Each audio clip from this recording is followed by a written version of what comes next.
Hello UP NEET aspirants. तो दोस्तों, जिन लोगों ने यूपी की नीट राउंड 1 की काउंसलिंग में पार्टिसिपेट किया था, तो उनका तो रिज़ल्ट आ चुका था। ठीक है, उनको जो भी सीट अलॉट होनी थी वो हो चुकी थी। अब बात करते हैं कि राउंड 2 की। तो बेटा, राउंड 2 की अभी अभी अपडेट आ चुकी है और राउंड 2 का जो है आपका शेड्यूल आ चुका है। राउंड 2 का शेड्यूल आज हम लोग डिस्कस करेंगे। ठीक है। और रही बात, आप सोच रहे होंगे कि इसमें सर कॉलेजेस कौन कौन से बड़े हुए हैं। कॉलेजेस बेटा अभी कुछ भी नहीं कहा जा सकते कि कौन कौन से कॉलेज पढ़े हुए हैं। इसका कुछ भी नहीं कहा जा सकता, एग्जैक्ट कुछ भी नहीं पता है। ठीक है, क्योंकि अगर आप इतना समझ सकते हैं कि आपको एमसीसी काउंसलिंग का जो राउंड 2 का जो शेड्यूल है वो आ चुका है। ठीक है, राउंड 2 की आपका जो शेड्यूल है वो भी एमसीसी काउंसलिंग का रिलीज हो चुका है और वो भी आज से स्टार्ट हो जाएगा। ठीक है, आज आ गया था। तो अभी एमसीसी काउंसलिंग का जो है आपका सीट मैट्रिक्स आना बाकी है। एक बार वो आ जाए उसके बाद ही पता चल पाएगा कि यूपी नीट की काउंसलिंग में कौन कौन से कॉलेज पार्टिसिपेट कर रहे हैं और कौन कौन से कॉलेज पार्टिसिपेट नहीं कर रहे हैं। ठीक है, तो इससे ये पता चल जाएगा। बाकी हम लोग बात कर लेते हैं कि यहाँ पर जो है आपके शेड्यूल क्या है। ठीक है, तो शेड्यूल पे बात करते हैं। शेड्यूल देख लेते हैं क्या है। शेड्यूल देखेंगे तो ऑनलाइन पंजीकरण एवं अभिलेख जो आपकी अपलोड करने की तिथि है वो आपकी सितंबर 9 को है। ठीक है, 9 बजे से स्टार्ट हो जाएगी और 13 सितंबर तक की चलेगी। 4 दिन की है टोटल ये। ठीक है, तो जिन बच्चों ने पंजीकरण किया था और उनके डॉक्यूमेंट अपलोड नहीं हुए थे राउंड 1 की काउंसलिंग में, किसी तरह से उनका रिजेक्ट हो गया था, डॉक्यूमेंट सही से अपलोड नहीं हो पाए थे, तो वो इस राउंड में डॉक्यूमेंट अपलोड कर सकते हैं। ठीक है, अब बात आती है कि पंजीकरण धनराशि जो आपकी सिक्योरिटी मनी है और फीस जमा करने की, रजिस्ट्रेशन फीस जमा करने की जो आपकी जो है वो डेट है 9 सितंबर से लेके 13 सितंबर तक की। ये नहीं कि ये 5 दिन का चलेगा आपका। ठीक है, तो जिन बच्चों ने सिक्योरिटी मनी भी नहीं जमा की थी वो भी इस राउंड 2 में सिक्योरिटी मनी जमा कर सकते हैं।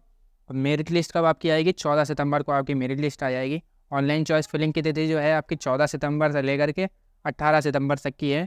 तो 14 सितंबर से लेकर 18 सितंबर तक की चॉइस फिलिंग करिएगा, लेकिन चॉइस फिलिंग में बेटा बिल्कुल भी गड़बड़ मत करिएगा क्योंकि ये राउंड 2 है। ठीक है, चॉइस फिलिंग अगर आपको कोई दिक्कत पड़ रही है, कोई परेशानी आ रही है तो आप हमसे कनेक्ट कर सकते हैं।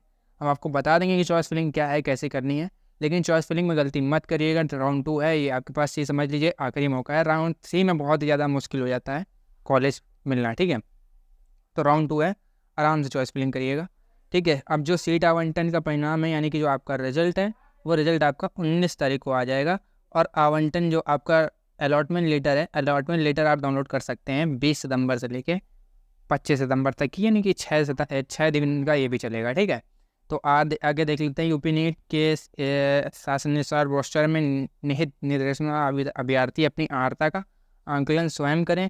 प्रथम चक्र की काउंसलिंग में पंजीकृत ऐसे अभ्यर्थी जिनके द्वारा प्रथम चक्र की काउंसलिंग हेतु 2,000 रुपये पंजीकरण शुल्क जमा कर दिया गया है, ऐसे अभ्यर्थी जिनकी काउंसलिंग में प्रतिभाग किए जाने हेतु पुनः पंजीकरण शुल्क किए जाने की आवश्यकता नहीं है। यानी कि जिन बच्चों ने राउंड 1 की काउंसलिंग में पंजीकरण किया था, 2,000 रुपये जमा किए थे और उनको किसी वजह से कॉलेज अलॉट नहीं हुआ है, तो वो इस राउंड में पार्टिसिपेट करेंगे और उनकी जो पंजीकरण शुल्क होता है यानी आपकी जो शुल्क होता है वो लिया नहीं जाएगा। आपका जो है ये आपको जमा नहीं करना पड़ेगा और आपकी काउंसलिंग आप ऐसे ही पार्टिसिपेट कर सकते हैं। ऐसे अभ्यर्थी जिन्होंने प्रथम चक्र की काउंसलिंग में पंजीकरण तो कर लिया था किंतु पंजीकरण शुल्क या सिक्योरिटी धनराशि नहीं जमा कर सके, वह द्वितीय चक्र की काउंसलिंग में निर्धारित तिथियों वह पंजीकरण शुल्क सिक्योरिटी धनराशि जमा करते हुए प्रयोग कर सकते हैं। यानी कि जिन बच्चों ने सिक्योरिटी मनी नहीं जमा की थी वो भी इसमें सिक्योरिटी मनी जमा कर सकते हैं और आप फिर उसके बाद राउंड 2 के लिए एलिजिबल हो जाएंगे। ठीक है, अब बात आती है द्वितीय चक्र की काउंसलिंग हेतु प्रतिभाग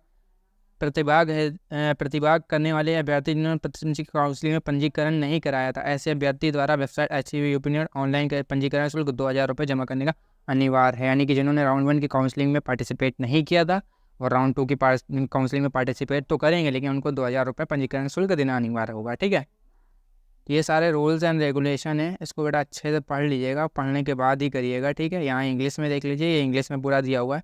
5 तारीख को ये आपका यानी कि आज आ गया था और अभी आया बिल्कुल जस्ट, तो मैंने आपको अपडेट दे दी। ठीक है, बाकी कोई दिक्कत कोई क्वेरी आपको आती है तो बिल्कुल हमसे कनेक्ट करें, हम आपको उसको सोल्यूशन जरूर देंगे।